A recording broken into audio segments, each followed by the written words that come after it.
Hi there, everyone. Welcome to Fantasy for the Ages, the show where a father and son get together and talk about fantasy, science fiction, and other nerdy things we enjoy. Today, you're here for one of our rapid review sort of episodes where we're going to be talking, not really fully breaking down Night Angel Nemesis, but we've both read this book. Correct. We're going to talk about it. This is a full spoiler episode. If you have not read Night Angel Nemesis, you shouldn't be here. This is not a safe space for you. It's just weird for me because I've done very few not safe spaces on our show, on our everything, whatever you want to call it. Right. So we're not really, breaking down the book so much as talking about the book, our thoughts on the book, our likes, our dislikes. So that's what we're coming at you with. Zach, you drinking anything for this episode?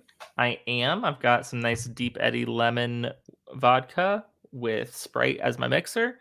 Okay. It's simple, casual, but fairly tasty. You? I have an odd drink today.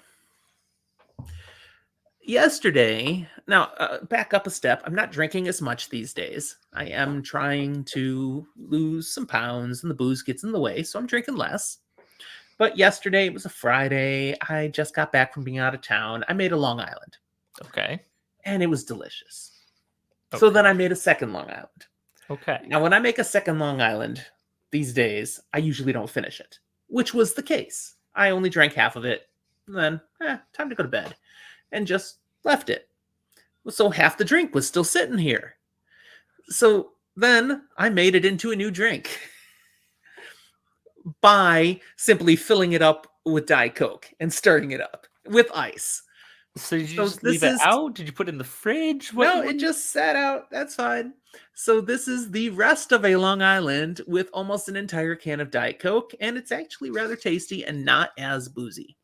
I'm not sure I agree with your thought process there to just drink something that's been sitting out. I know people will do it. I'm like, if it's been sitting out for most of the day or overnight, maybe you shouldn't drink it. But as a Long Island, there is so much preservative in it. Oh, it's not going to go bad. I'm more like, is there a bug in there that you didn't look for? Nope. It's so dark now. How could you tell? I might have already consumed it. Exactly. Anyways, it's still tasty and it's working just fine. So, Night Angel Nemesis. Now, this is the start of a new series, basically. The Kylar Chronicles. Brent Weeks had previously written the Night Angel Trilogy, where we discover how Kylar Stern becomes the Night Angel. You pronounce his name differently. Kylar. One sounds like odd and formal and hard. All right, let's call him Kylar because it's easier to say. Exactly. But it is end with an AR, not an ER. It is an AR. So it ends. I mean, the trilogy has a big ending, and it's a done deal. This is sometime later, and it starts off really as the aftermath of what happened at the end of the first trilogy. And kind of. Kylar's a mess. It does, but it doesn't, because there was an interesting, somewhat successful choice in the writing of this book, and that's that really it takes place later, and we're reading an account that Kylar left. You say somewhat successful, and I'll say that's part of why I struggled with the book the most, perhaps, because, all right, Brent Weeks uses as his vehicle here that Viridiana, is reading a diary, a journal, a magical journal that Kylar left. And clearly, you come to understand he left it for her. You don't know that up front, but for some reason, early on, you come to understand she's the only one that can read this book. Now, she is part of the sisters. What's the group? The Chantry. Thank you. The Chantry. She's part of the Chantry. And the Chantry has a real love-hate relationship with Kylar. And I mean, it does come down to, like, did he, in a fit of righteous anger, it was righteous, actually, like, humiliate all of them, including their essentially, well, not just the head, literally, like, the weird magical patron of the place. Yeah. She works for them. She's part of them. And yet you come to understand, so there's two levels. You're reading the story that she's reading, Mhm. but she also, the story is partly her and the circumstance she finds herself in now. And that slowly comes about over time. But For here's the issue. Mhm. We're reading the story of what's happened with Kylar, and she's trying to discover for the Chantry where his body is. Now, we don't Mhm. understand early on why. Okay. We get to that. But I think Brent Weeks fell in love with this storytelling vehicle so that he dragged this thing out. I believe it's a bloated novel. The story at its crux is a good story, but there's too much there. It didn't all need to be there. There is Thoughts? a lot of I've seen a lot of discourse about like there's too much of Kyler being whiny, there's too much repetition in the way he talks about things. And I sit here and go, from a standpoint of like, did I want to read it? I don't know. From a standpoint of, do I think this makes sense for if it was this kind of narrative? Would it be here? Yeah, and I do actually kind of enjoy the interplay between Kyler and the Kakari as they're sometimes writing it and sometimes editing it. And you always say you love an unreliable narrator. This kind of dials that up a little bit because it's not only an unreliable narrator, but it's also a potentially intentionally unreliable narrator. Yeah. There are times and places where things don't make sense, things don't line up, and we're left wondering why. And was this Kyler's choice or the Kakari's? Kylar comes off as very believable to me, actually, as a character. He has an innocence to him from the original trilogy that's being broken down over the course of this story. And he sees it happening and he doesn't want it to happen, but he realizes it has to happen because of the circumstances he's in and what he has to try to find a way to accomplish. And at one point, it's literally heartbreaking. And then when you come to understand that what he sees that he's done that's irredeemable, he didn't actually do Yeah. the freaking Chantry did to him. I'm like, oh man, that's harsh. So the ending of the story is what makes it worthwhile to me. I really struggled to read this story. I wasn't getting engaged. I was bored at times. I was having to force myself to finish. And by the end, I was glad I finished, but I'm still like, Brent Weeks, there's something wrong with the way you wrote this story. I didn't have that issue. I saw and acknowledged. I was like, I can see where people would have an issue with this. I read this book in like 4 days. Which is mind blowing. And I know other people who've done that, but I know a lot of You people know, who feel the same way I I read feel. roughly like 200 pages a day, kind of thing.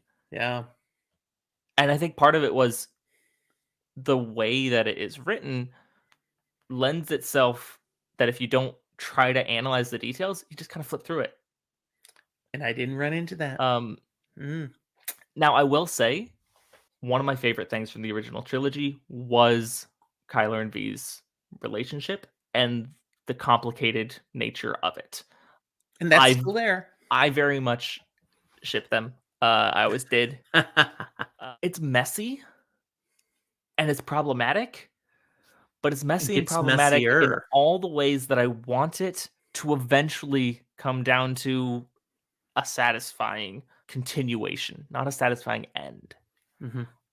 I don't know if that's ever going to happen. This is not a series for happy endings necessarily, but I'm happy to explore that even as things get worse or they do worse things to each other. I mean, we're not going to ignore the fact that she does some horrible things to him Yes.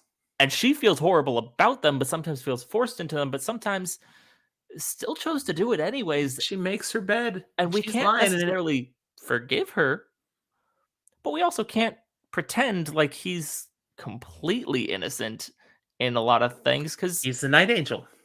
he literally is a horrible mass murderer. It's his job. Does that mean I think at this point we can go to the point of saying it's not a job, it's a vocation, it's a calling. Mm, Um, he's been called. it may be a self-appointed call, but there may be something more. And I want to talk about that something more for a moment because this book starts to introduce this further continuation of the series is not just a book of the nations in this world that we already explored, but we're getting bigger and grander in the epicness of magic and the scale of what we're seeing Yeah. and the forces that are going to come into play. Oh yeah, there's something much bigger in the background here going on. And if you get past the narrative form that gave you trouble, I think that alone is exciting. I don't think moving forward we're going to see more of that tone. Brent Weeks has been on the record of saying, yeah, I chose to write it this way. And the reasons I wrote it this way will become apparent in later books more. And it's like, is that a cop out because you're trying to go, hey, don't not read the next book. I promise it won't be like this. Or is it actually like there's something to this that we just can't appreciate yet? I don't know. He's acknowledged though, this book is a lot longer than he intended it to be. Oh yeah. And people bought it because they love the original trilogy. What he's gambling on is that they make it through the book and still are willing to read more. I am. And I'm going to read the next book. I appreciate the story as a whole. Just reading it the first time, I love shouldn't the have been so world and the hard. characters enough that after I finished it, I went looking and going, okay, is there any word on when we might get the next one? And there's not yet. One of the funny things is I've seen criticism of this book about the time when they get onto the boat. Mhm. That, oh man, that's just so long and brutal. I'm like, no, the boat part is the best part of the story to me. I love what happens on the boat. That's where I finally started being able to read a little more and get a little more engaged. Did you feel otherwise, or do you agree with that? I think it's interesting. I'm going to highlight something about your reading preference. The boat really goes into a tense situation where every time Kyler steps out a door, he's going to be in an action sequence. Even if it's not direct combat, it is action of some sort. And so you're in an action movie. You're in the skyscraper. Die Hard's going on. That fits in with your line of thinking. You're going to have a lot less of travel and exploring concepts about the world that we don't know as much yet, or Kyler talking about his dead wife and how he misses her and how he feels horrible and doesn't live up to the expectations of his king and friend and all the things that make him a whiny late teen, early 20-year-old because he's younger than I am. He is. Mm-hmm. And the fact that he's so lost in the world with the amount of weight that's been put on him makes sense to me when I go, you're younger than I am. It's very rare that I read a book and actually have a protagonist be younger than me. Yeah, get used to it. It'll keep It's gonna happening as get you get more older. common, and I'm not sure I love it. Um, I had a similar problem, not really like problem with the book, but problem getting used to it with the Red Rising trilogy. But it's just like, oh right, right. Yeah, no, I was young and dumb and stupid. I'm still young-ish and dumb and stupid, so that makes sense. Okay. Your theory about, my style, maybe I liked it because of the action movie elements of it. Other books I've read, including Malazan, there's a lot of the Oh no, I stuff, the know. slower elements, the world building, the character development that I'm all there for. This was just something different. And I might add though, in a lot of the things that I know of that are slower, when you like the slower stuff, it has more verbose and thought-provoking prose. these have really short chapters. Did you notice that? It reads a He's little not bit into the more long prose necessarily, but like James Patterson in that sense. I haven't read a lot of James Patterson that I can recall James at all. Patterson often, one, he writes a million things. He can't have written all of them. He's got to have other people writing, and he's just a figurehead. I'm convinced he's dead. Um, Ah! but a lot of He things wrote James Patterson, Zoo. Didn't he write right? Zoo? He wrote so many things. I read Zoo.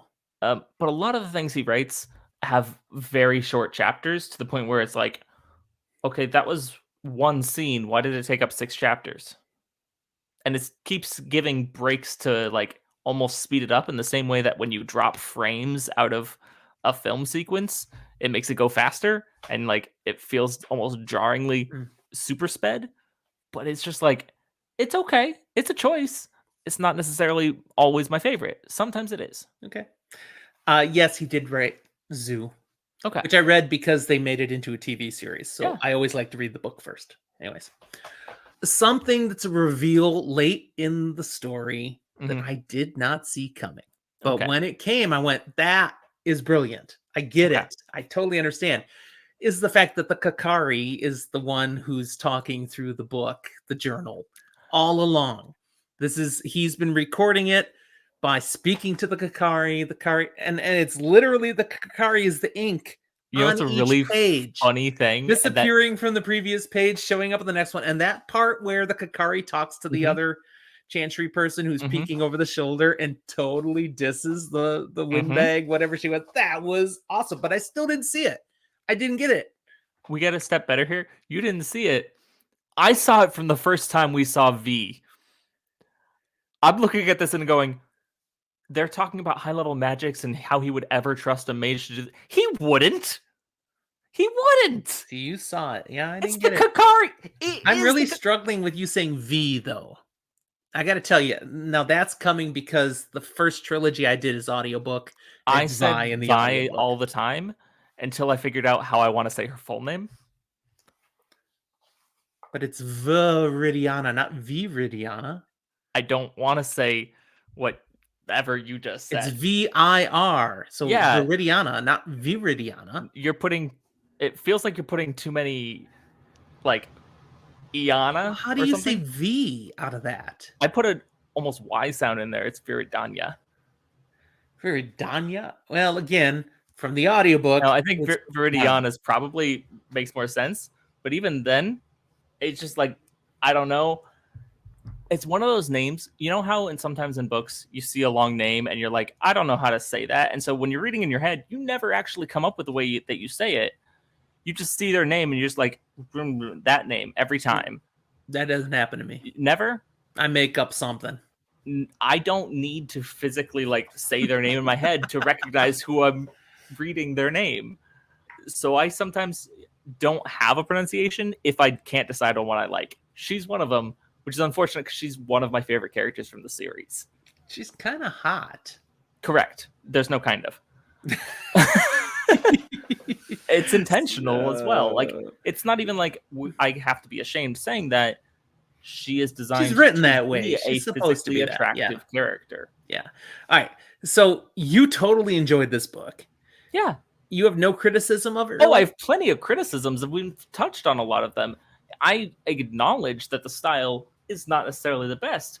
I'm just saying it didn't stop me from being able to enjoy it. Okay. It wasn't something that I preferred this style or I thought it was brilliant. All right. Most of the criticisms you've brought up, I acknowledge and go, yeah, but it didn't stop me from enjoying the story, and I did like the Okay. story. Now, we do have a bigger story on the horizon here. Apparently, Mhm. they've messed with magic.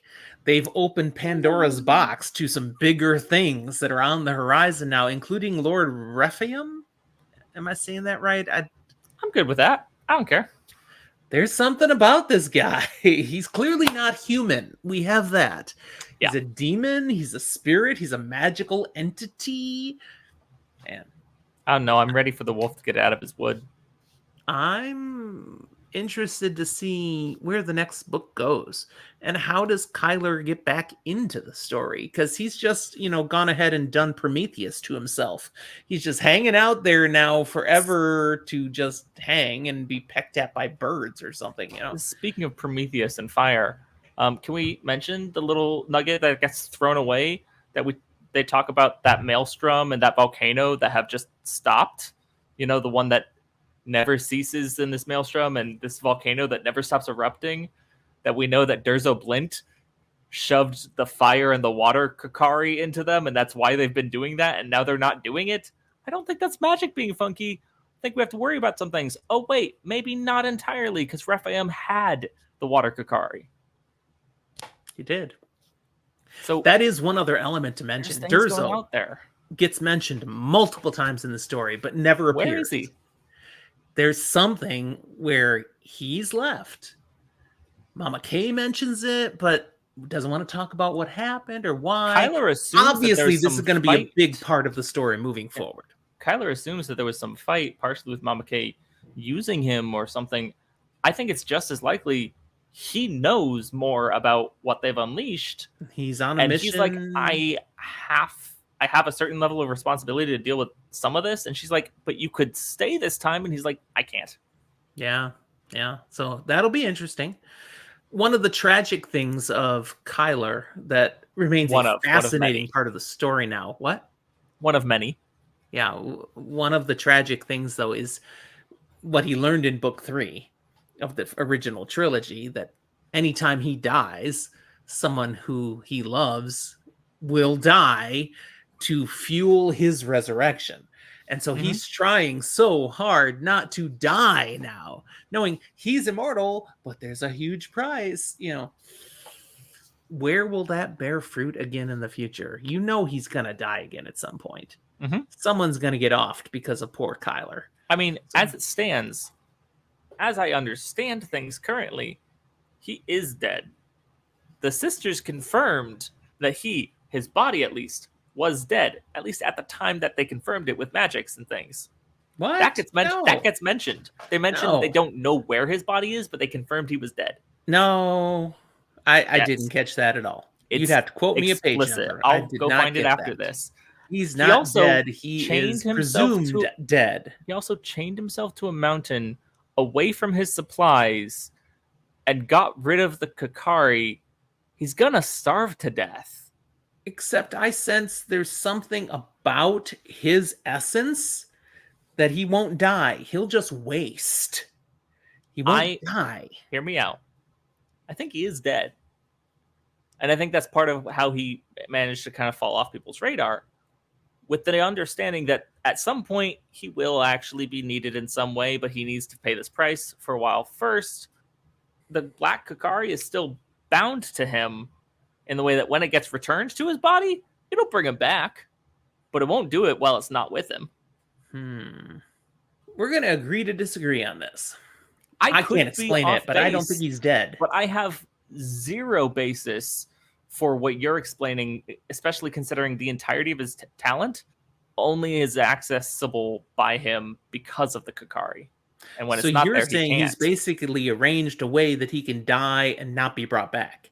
That's what he's arranged. For the time being, yeah. Until at some point, the only person he trusted to give the Kakari to deems it necessary for him to come back. But she doesn't know where he is, and neither does the Kakari.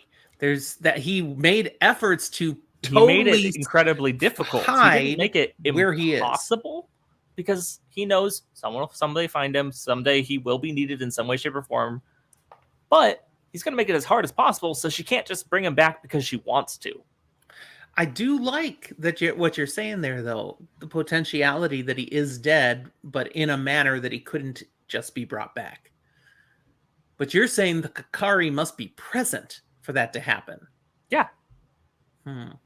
Maybe. He's never been brought back with it not there. Just being bonded to it. He's bonded to it. I don't know. Metaphysics of a magical level beyond anything I was thinking of. So I'm sure all will become I'm going to go a step later. further to show evidence that supports my point. He intentionally removed the Kakari from his hand and cut it off, and he couldn't regrow the hand. The Kakari says, it would have been fine. We could have kept the hand. I could have even regrown it or whatever for you, except he removed the Kakari from it and then got rid of it. Well, we'll see. We'll see where it goes. Eventually, I will read the rest of or at least the next book in the series. I have enough interest there. I'll probably until I was like 85% into the book, I was probably going to be done at the end of this book. Just wasn't enough here grabbing me. But the final 15% I blazed through. I was totally connected and engaged, and payoff. I do think this is a book that probably suffers from Brent Weeks' success as an author prior to this, and would benefit from having the next book or two out when it became popular. I have to admit, working my way through the series. His other series he's well known for, the Lightbringer series, is on my TBR. I was going to I've get got to it it sitting next down year. there. I moved it much farther down my TBR because I'm like, I am struggling with this book. I don't think I want to read any more Brent Weeks for a while. And when I got to the finish, okay, then I moved it back up. I would have almost put it up and been more likely to put Night Angel Nemesis down if I were in your shoes, just because I know a lot of people who have read the Lightbringer series who felt I think it's cheated by better. Night Angel Nemesis because it's very different. Yeah. Okay. That's all I have. You got anything last words you want to say about the book? I think we've talked more than enough, and if I keep going, I'm going to sound like I like it more than I actually do. All right, everybody. If you go ahead and read it and you enjoy it and really think Zach is just so on, let us know in the comments. Or not, because his head doesn't need to be bigger. But if you totally agree with me, definitely leave us comments and find us on Discord and social media and all the places down there and let me know how much you appreciated my perspective. We do hope you like the episode. Subscribe to our channel if you haven't yet. And again, down in the show notes, find all those other ways to connect with us, including Discord. Come join us on our Discord server and Patreon. You can support us, help us keep things coming out, and find some content that only our Patreon supporters at Abercrombie tier and higher get to see. All right. I think that's all we got. We'll talk to you next time.